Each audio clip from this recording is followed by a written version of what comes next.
So one question that I got from a student is, which is better, concurrent enrollment or dual enrollment?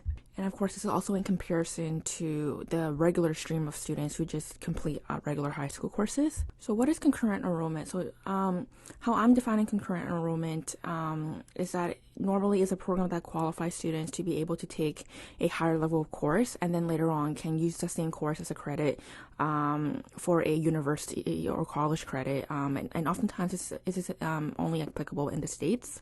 I don't see this in Canada, and I haven't heard of a system similar like this in the UK or in Australia or any other place in the world. And a dual credit system is where, similarly to the concurrent enrollment, the student can take higher level courses, but then these credits oftentimes taken at the college level in the context of Canada, these credits can then kind of be put towards an apprenticeship program or a certificate or a college diploma. So the difference really here between concurrent and dual to me is concurrent really, you're taking a higher level course that can later be applied to a college program or degree. And a dual program is really where you can take and get a certificate at the end of it. And oftentimes at the dual enrollment level, you're seen as a full-time high school student, but then also a part-time student at a community college. And the issue here with both options, whether you're doing concurrent or dual, is whether or not you're confident that you're able to succeed in those courses. Obviously, at the concurrent level, you might just be taking credits for courses that can be later applied to your to the school that you end up going to. But really, you have to really consider that at a higher level, these courses compared to high schools will be a lot more difficult. They will be structured a little differently. So it's really about your confidence level on whether or not you think you can achieve a good grade in these courses. Of course, if you do poorly on it, then obviously it's going to impact your GPA and your chances of doing whatever your end goal is in the future.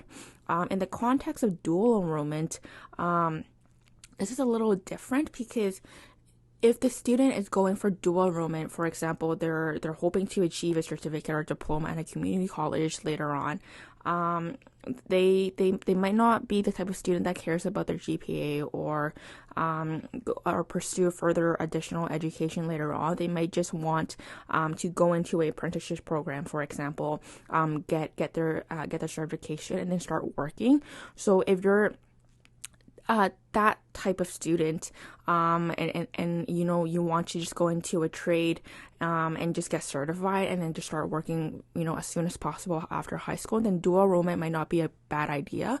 But if you're the type of student who is concerned about your GPA, you want to go into higher education and likely pursue additional training or education afterwards where your GPA really matters, then you really need to consider whether or not you're confident that you can do well in these courses, because the workload will be different, the expectations will be different compared to high school courses and classes. So you really need to make sure how comfortable you are.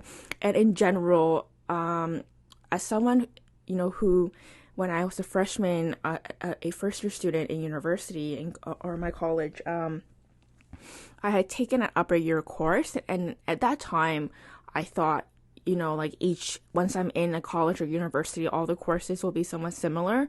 And as a freshman, I told myself I can take this upper year course, but the expectations of that upper year course was much different than what I thought, would have been.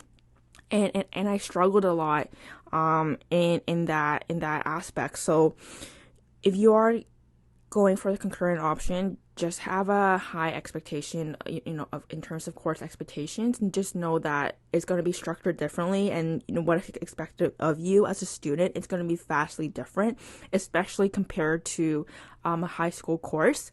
So you may want to do your research to see how well do other high school students doing the concurrent option end up faring in these courses and these pathways, because again,